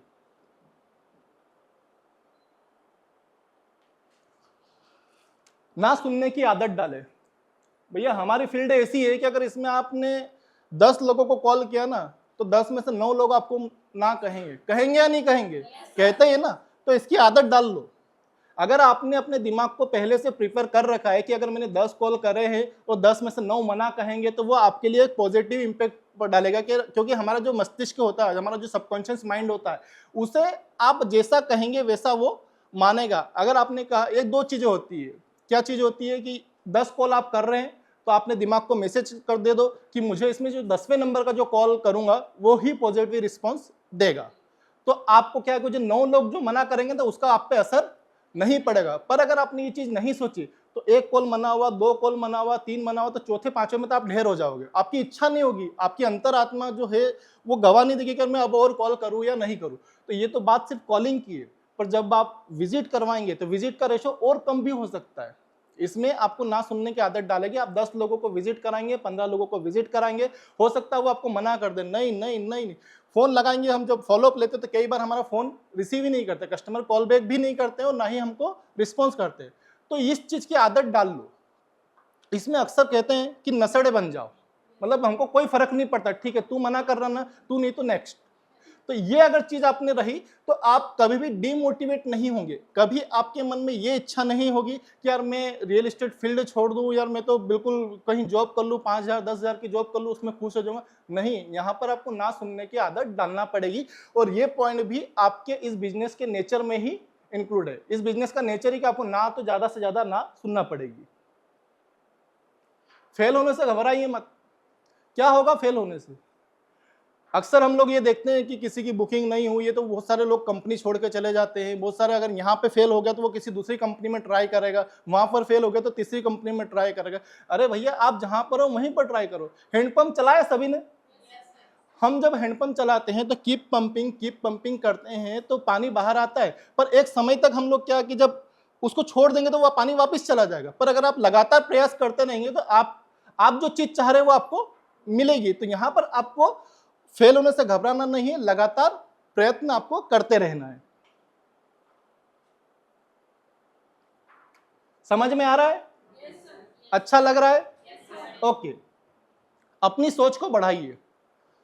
अभी यहां पर कितने लोग ऐसे, ईमानदारी से बताना, जो ये सोच के आए हैं इस कंपनी में या इस इंडस्ट्री में कि भैया मुझे तो रियल एस्टेट फील्ड में 20, 30 या 50,000 रुपए कमाना है? कितने लोग है कोई ऐसे? नहीं बताएंगे यकीनन। और नहीं है तो मुझे बहुत खुशी हुई कि आपकी सोच इससे ज्यादा है। एक बार अपने आप के लिए ताली बजाइए। देखिए ये जो फील्ड है ना, ये 20-30-50 हज़ार रुपये महीने के लिए नहीं है। अगर आपकी सोच इतनी है कि मेरे को 20-30 या 50 हज़ार रुपये में मैं संतुष्ट हो सकता हूँ, तो आप इस फील्ड में काम मत करिए। आप और कहीं पर चले जाइए, आप नेटवर्क मार्केटिंग में चले जाइए, आप वहाँ पर चले जाइए, या फिर और भी कोई भी काम कर सकते हैं, जॉब कर सकते हैं, बिजनेस कर सकते हैं दूसरा। बाकी रियल इस्टेट तो आपके लिए 20-30-50 हज़ार रुपये के लिए बिल्कुल भी नहीं है। यहाँ पर अगर आप आए हैं, चाहे गलती से आए हैं या कोई आपको पकड़ कर लेकर के आए, अगर यहाँ पर आए हैं, आप अगर इस फील्ड में आए हैं, रियल एस्टेट फील्ड में आए हैं, तो आपकी जो सोच है ना, यहाँ पे लाख रुपए महीने से तो छोटी होना ही नहीं चाहिए। कम से कम अगर आपकी सोच है तो लाख रुपए पर मंथ आपको यहाँ से अर्निंग करना चाहिए। ये है, हो सकता है, मैं ये मान सकता हूँ कि यहाँ तक पहुँचने में थोड़ा सा समय लगेगा, पर मैंने जैसे आपको बताया कि इस फील्ड में आप जितने पुराने होंगे उतने ही ज़्यादा आपकी इनकम होगी। और ऐसा नहीं है कि इस फील्ड में लाख रुपए, 2 लाख रुपए, 3 लाख रुपए मिलते नहीं है। हमारी ही कंपनी में ऐसे कई लोग आपको मिल जाएंगे जो इस अपनी ही कंपनी से हर महीने का अगर आप एवरेज जोड़ेंगे, अगर हम लोग क्या बिजनेस में हमको हर महीने सैलरी नहीं मिलती, हम लोग काई पे काम करते हैं, सेल्स का काम करते हैं, और हमें जो पैसा मिलता है वो रजिस्ट्री पे मिलता है। पर जब आप पूरे साल का एवरेज निकाले, एक व्यापारी जो होता है वो उसकी इनकम कैसे जनरेट करता है, पूरे साल से। अगर आप साल का एवरेज निकालेंगे तो यहाँ पे कई लोग ऐसे मिल जाएंगे जिनकी सालाना इनकम 15 लाख, 20 लाख, 25 लाख रुपए से भी ज्यादा की भी है। तो उसी फील्ड में आप भी हैं, तो आप भी कर सकते हैं। अगर ये कर सकते हैं तो आप भी कर सकते हैं। पर इसमें आपको किस चीज की जरूरत है? समय की आवश्यकता है कि जितने ज्यादा आप समय देंगे, जितने ज्यादा पुराना होंगे, जितने ज्यादा सीखते जाएंगे, उतनी ही आपकी इनकम बढ़ती जाएगी। सिर्फ एक बार रियल एस्टेट को अच्छे से समझ लिया तो कभी दूसरा काम करने की जरूरत नहीं पड़ेगी। यकीनन मैं इस चीज को मानता हूं। मैं उस परमपिता परमेश्वर का शुक्रगुजार हूं कि वो एक पल जब मैं इस फील्ड में आया था सन 2013 में, वो एक पल जब मैं इस इंडस्ट्री में आया, जब मुझे सिखाया गया, और मुझे यकीनन नहीं लग रहा था कि अरे फील्ड में मुझे आना चाहिए या यहाँ पर सब कुछ होता है। पर जहाँ भी था, मैं जिस भी कंपनी में था, तो वहाँ पर इस फील्ड को मैंने सीखने का प्रयास किया। 1 महीना, 2 महीना, 6 महीने, साल भर, 1.5 साल, 2 साल हुआ।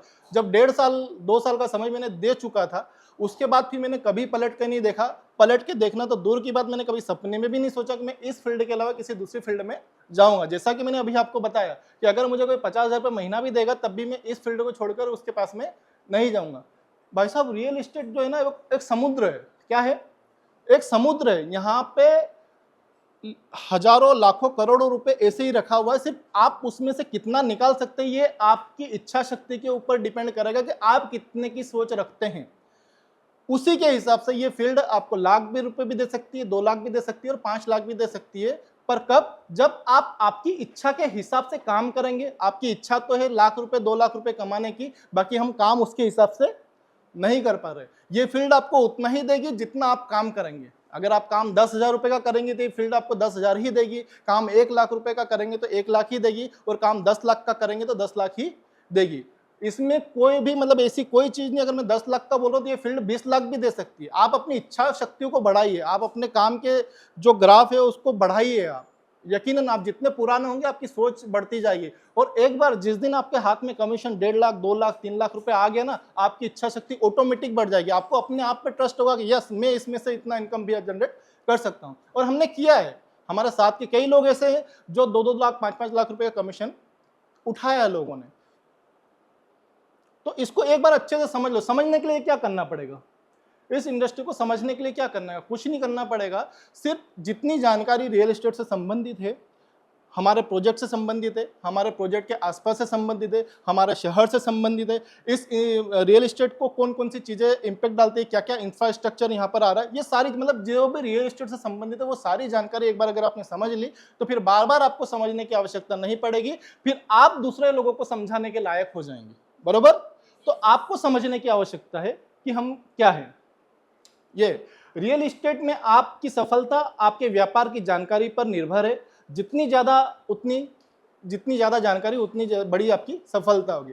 जानकारी में मैंने आपको बता ही दिया, जानकारी में कुछ भी हो सकता है। जानकारी से मतलब हमारे कंपनी में कौन कौन से प्रोजेक्ट है। अच्छा, हमारी कंपनी के अलावा आपको ये भी जानकारी रखना पड़ेगी कि हमारे कॉम्पिटिटर कौन कौन है, हमारे प्रोजेक्ट के आसपास के कॉम्पिटिटर कौन कौन है, वो क्या कर रहे हैं, हमारा मार्केट क्या कर रहा है, हमारी कंपनी क्या कर रही है, हमारा शहर क्या कर रहा है, हमारे शहर में क्या क्या डेवलपमेंट हो रहा है। जितनी ज़्यादा जानकारी में सब कुछ आ गया। आपको हर तरह की जानकारी आपके पास में होना चाहिए।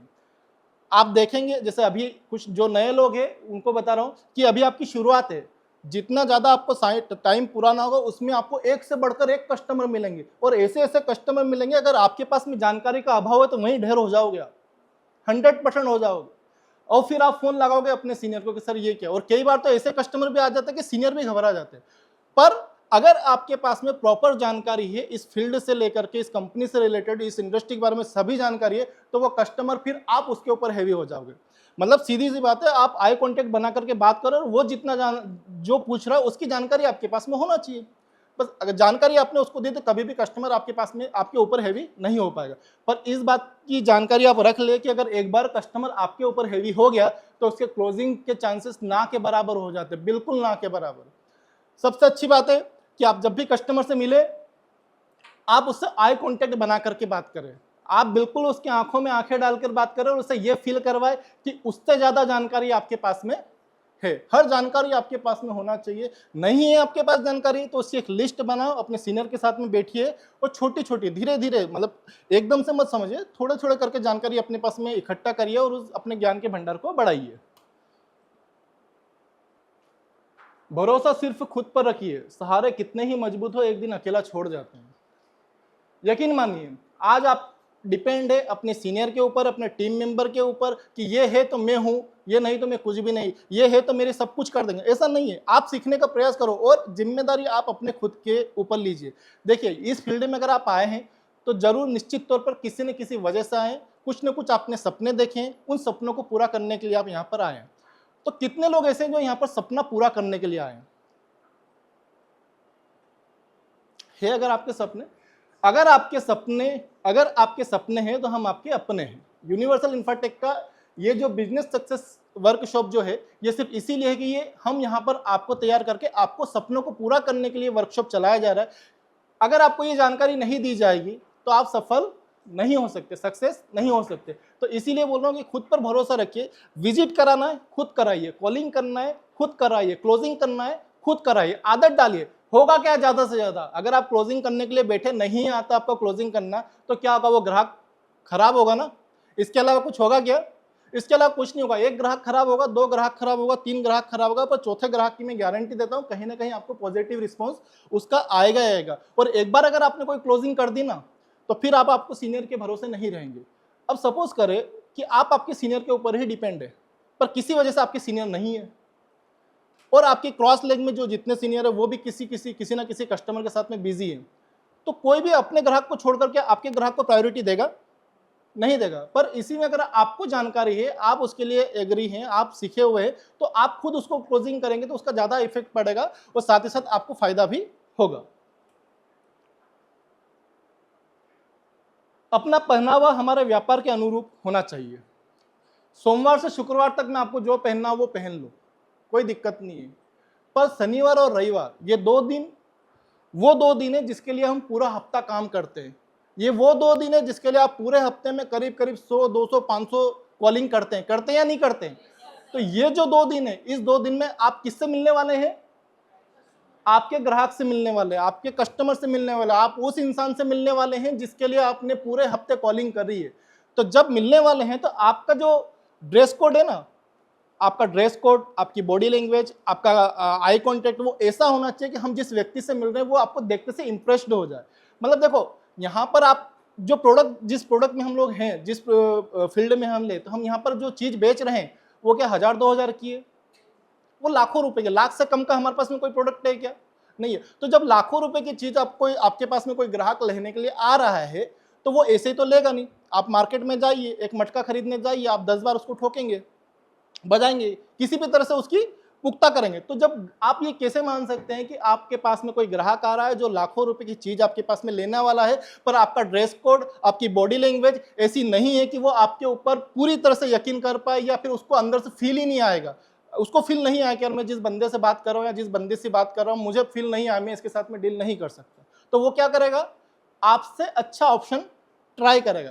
तो मैं ये चाहता हूं कि शनिवार और रविवार के दिन आपका ड्रेस कोड हमेशा ऐसा रहे कि जब आप ग्राहक के सामने जाए तो उसे लगना चाहिए कि यस, मैं एक ऐसे व्यक्ति से मिला हूं जो मुझे प्रॉपर जानकारी देगा और मैं उसको देख के इंप्रेस हूं, मैं उसके साथ में डील कर सकता हूं। साथ ही साथ आपको पूरी जानकारी भी उसके साथ में होनी चाहिए। बरोबर है?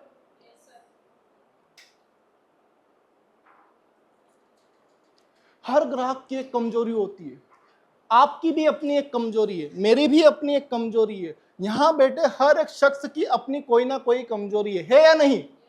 अगर आपने अपनी कमजोरी या अपने ग्राहक की कमजोरी को समझ लिया तो यकीनन वो ग्राहक आपकी क्लोजिंग से ज्यादा दूर नहीं होगा। कमजोरी कुछ भी हो सकती है, मेरी अपनी अलग कमजोरी है, आपकी अपनी अलग कमजोरी है, उस ग्राहक की अलग अपनी कमजोरी है, पर वो कमजोरी आप तभी पता लगा पाएंगे जब आप ज्यादा से ज्यादा उस ग्राहक से बात करेंगे। और बात करते टाइम एक हमेशा ध्यान रखें कि आपको उसकी आंखों में आंखें डालकर बात करना है। कई बार हम लोग देखते हैं कि जब ग्राहक के पास जानकारी ज्यादा होती है और हमारे पास जानकारी कम होती है, तो जब ग्राहक पूछता है ना तो हमारी नजर नीचे रहती है या नहीं रहती है।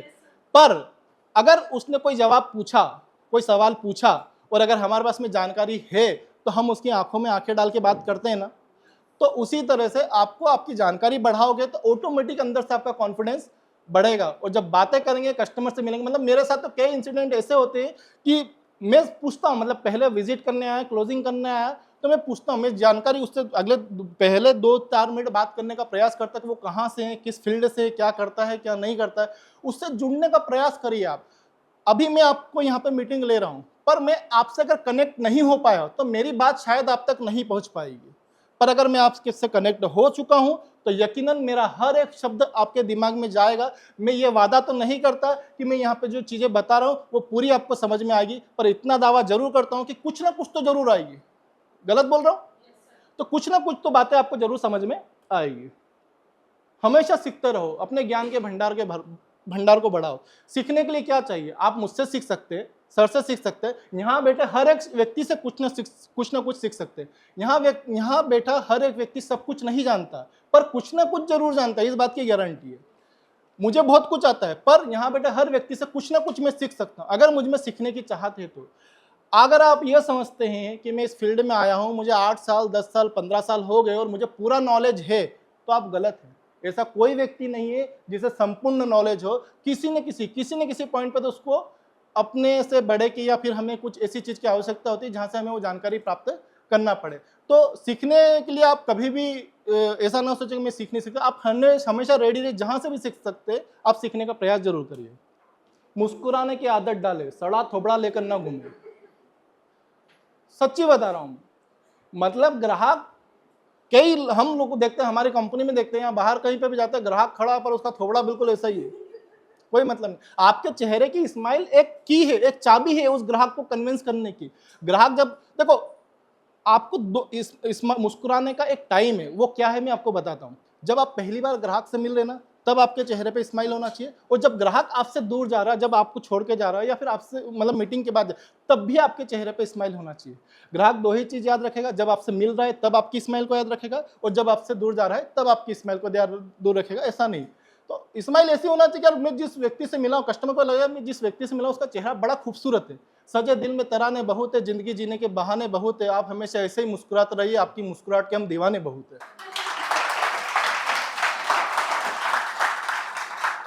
यकीन मानो, सड़ा थोपड़ा किसी को पसंद नहीं है, किसी को भी पसंद नहीं है। आप खुद घर पे जाइएगा, सेल्फी लीजिएगा, एक सड़े थोपड़े में लीजिएगा और एक स्माइल के साथ लीजिएगा, आपको खुद को लगेगा कि यार वाकई में कौन सा चेहरा सही है। गलत बोल रहा हूं सर? तो ये चीज रखिए कि स्माइल आप करते रहे, मुस्कुराते रहिए, इसमें कोई पैसा भी नहीं लगता अपना। दूसरों से अपनी तुलना बंद करें। भैया आप जहां हो वो व्यवस्थित है, आपकी अपनी एक ताकत है, आप क्यों किसी से तुलना करते हो? भैया आप अपने आप में डायमंड है या नहीं है? जरूरत है सिर्फ उसको निखारने की, और वो निखारने का काम यूनिवर्सल इन्फोटेक का हमारे बिजनेस सक्सेस वर्कशिप इजीली कर रहा है, आप ही के लिए कर रहा है, आपको निखारने का ही काम कर रहा है। तो तुलना किसी से नहीं करना है, पर आपको जहां कमी है उस कमी को पूरा जरूर करना है कि हाँ मैं इस फील्ड में कमजोर हूं, मुझे लगता है कि मैं क्लोजिंग तो बहुत अच्छे से कर सकता हूं, पर मेरी कॉलिंग स्क्रिप्ट इतनी अच्छी नहीं है, मैं विजिट अच्छे से नहीं करा सकता हूं, या फिर मैं कस्टमर से बात अच्छे से नहीं कर सकता, तो मुझे यहाँ पर सीखने की आवश्यकता। तुलना नहीं कर रहा हूँ यार, मैं ये नहीं कह रहा हूँ कि यार मुझसे सपन सर बहुत अच्छे हैं, मुझसे रवि सर बहुत अच्छे, हाँ है, तुलना कर सकता हूँ, पर वो उनकी फील्ड में उनकी अपनी एक ताकत है, मेरी अपनी एक ताकत है, बरोबर है? तो तुलना किसी से नहीं करना, अपने आप को बेहतर बनाना है। सफलता की परिभाषा सभी के लिए अलग अलग है। यहाँ बेटा हर एक शख्स की अपनी एक इच्छा शक्ति है, अपनी एक सफलता के लिए उसने अपने एक सपने देख रखे, अपने ड्रीम है उसके कि वो क्या चाहता है। कोई यहाँ फाइनेंशियली सफल होना चाहता है, कोई मेंटली सफल होना चाहता है, कोई फिजिकली सफल होना चाहता है। मतलब सभी के लिए सफलता की जो परिभाषा है वो अलग अलग है। कोई 10 लाख में खुश है तो कोई 10,000 रुपए में भी खुश है, किसी को करोड़ों चाहिए तो कोई लाखों में भी खुश है। तो सभी के लिए परिभाषा, सफलता की परिभाषा अलग अलग है। पर आपको ये तय करना है कि आपको सफल होने के लिए आपका डेड एंड क्या है, आप किस चीज से। मेरा अगर मानो तो ठीक है, मेरे पास पैसा उतना आ रहा है जितना मुझे चाहिए, पर मैं अभी अभी अगर आज की कंडीशन में बात करूं तो मैं फिजिकल सफल होना चाहता हूँ, मेरी जो हेल्थ है उसमें मैं सक्सेस होना चाहता हूँ। दूसरे लोग यहाँ पर जो है वो उनको पैसे पैसे चाहिए, वो पैसे से सक्सेस होना चाहिए। कुछ लोग ऐसे जो दिमागी तौर पर सक्सेस होना चाहिए। सफलता की परिभाषा सबके लिए अलग अलग है। पैसा, दिमागी तौर पर सफल होना, हेल्थ, यही 3 चीजें जिसमें व्यक्ति सफल होना चाहता है, पर सभी की परिभाषा अलग अलग है। कुछ लोग अपना लक्ष्य छोटा बनाते हैं और उसे हासिल करके खुश हो जाते हैं, जबकि कुछ लोग अपना गोल बड़ा सेट करते हैं और उसे हासिल नहीं कर पाते। ऐसे में व्यक्ति को सोच समझकर गोल सेट करना चाहिए, किसी की कॉपी नहीं करना चाहिए। एग्री है?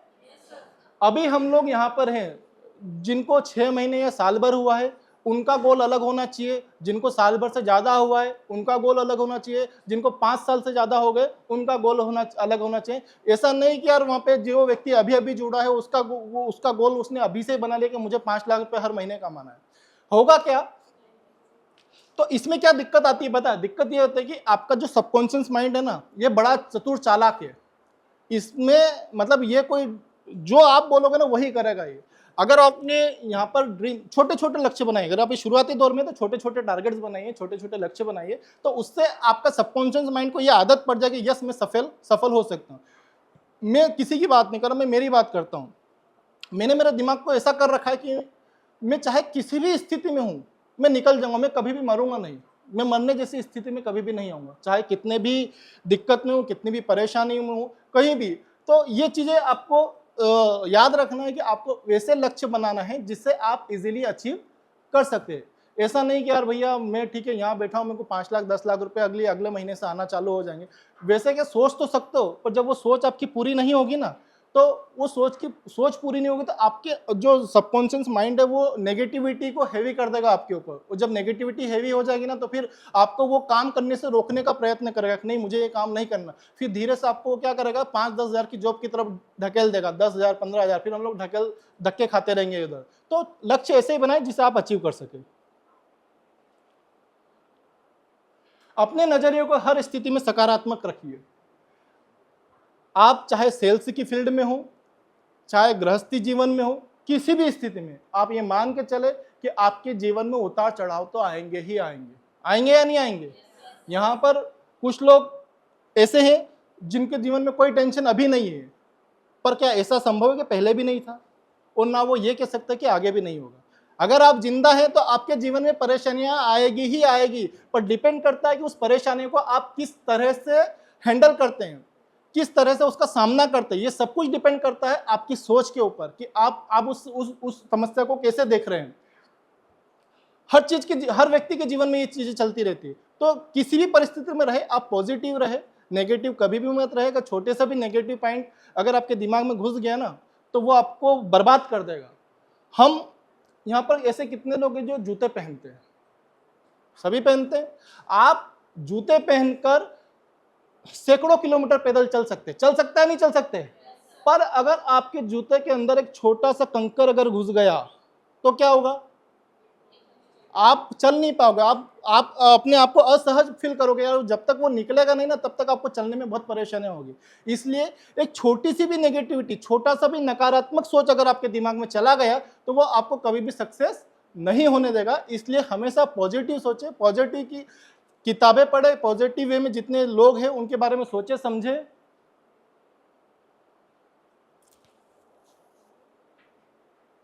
नए हुनर सीखना, जब किसी चुनौतियों का सामना करना पड़ता है तो वे उस ज्ञान और कौशल को विकसित करने के तरीकों की तलाश करते हैं जिनसे उन्हें पार पाने और जीत हासिल करने की जरूरत होती है। नई नई चीजें आपको सीखना पड़ेगी।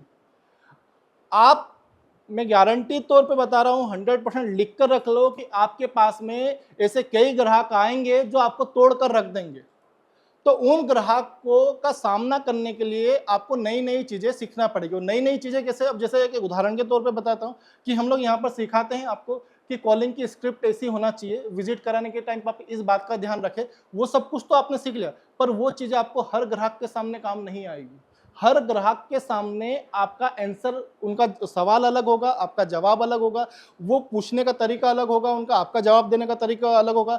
उस समय की जो सिचुएशन हो ना, वो आपको उसी समय पे पता चलेगी कि वो क्या, उस स्थिति में हम उसको क्या जवाब दे सकते, क्या नहीं। तो आप नई नई स्किल को सीखिए, और वो तभी सीखेंगे जब आप इस फील्ड में समय देंगे। समय देंगे तो बहुत सारे ग्राहक मिलेंगे आपको, ऐसे कितने ही लोग मिलेंगे आपको जो आपको खुद को यकीन नहीं होगा यार ये व्यक्ति ने ऐसा पूछा।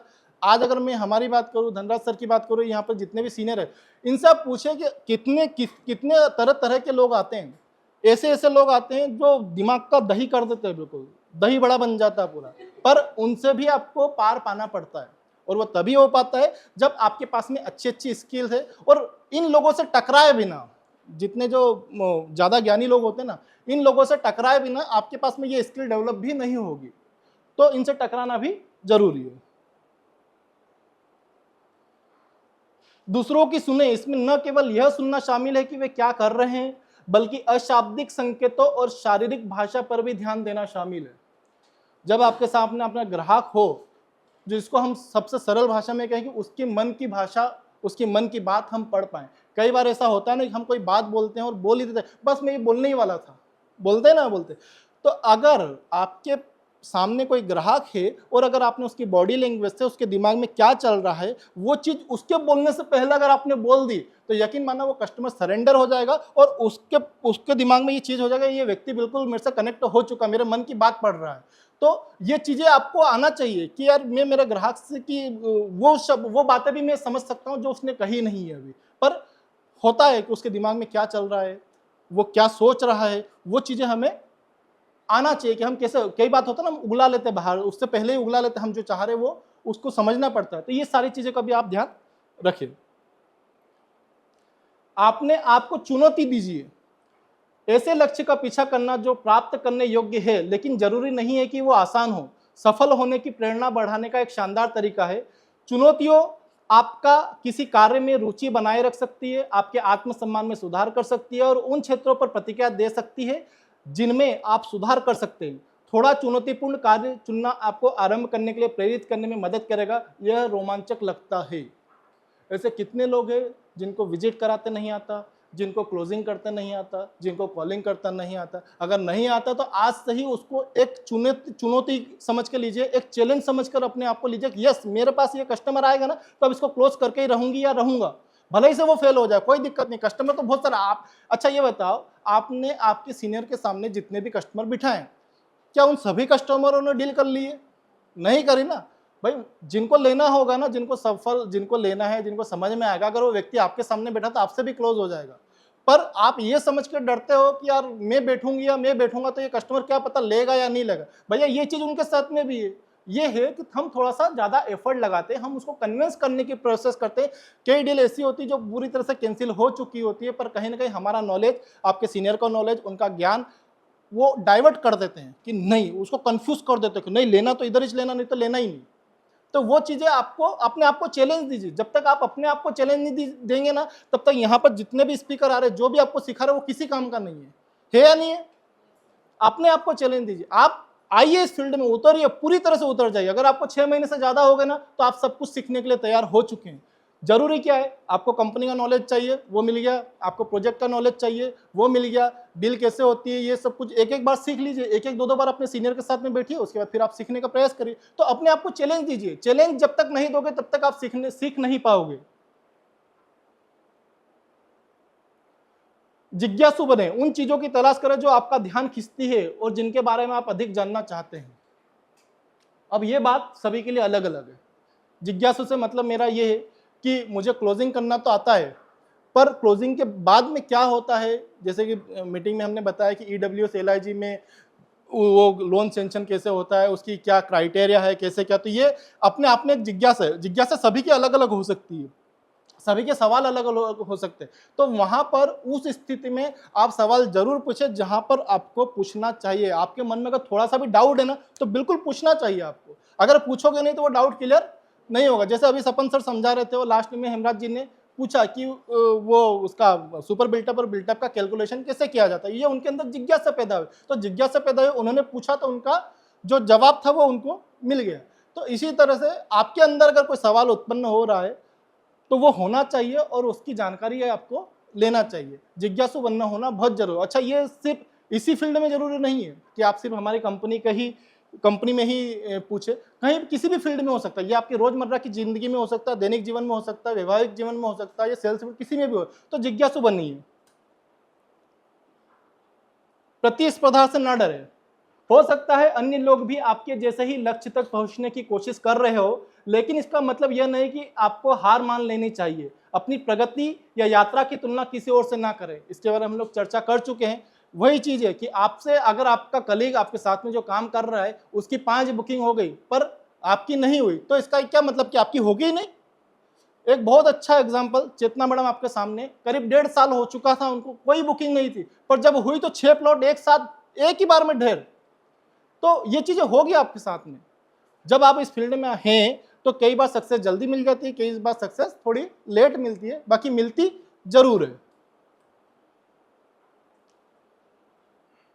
लास्ट पॉइंट, जब दूसरे सफल हो तो आप भी खुशी का इजहार करें। आपके दोस्त, आपके फ्रेंड, आपके घर में या फिर हम यहाँ बैठे जितने भी लोग अगर बुकिंग हो तो आपको भी खुश होना चाहिए। वरना बहुत सारे के थोपड़े ऐसे हो जाते हैं, साला इसकी तो बुकिंग हो गई, मेरा बुकिंग ही नहीं हो रही, मैं इतने साल से काम कर रहा हूँ पर मेरी बुकिंग ही नहीं हो रही। वैसा नहीं होना चाहिए, वैसा बिल्कुल नहीं होना चाहिए। आपको जब तक आप दूसरों की खुशी में खुश नहीं होंगे तब तक आपकी खुशी भी आपके पास में नहीं आएगी। ऐसा बहुत सारे, और ये यहीं पर नहीं, सभी दौर आपको काम आएगा।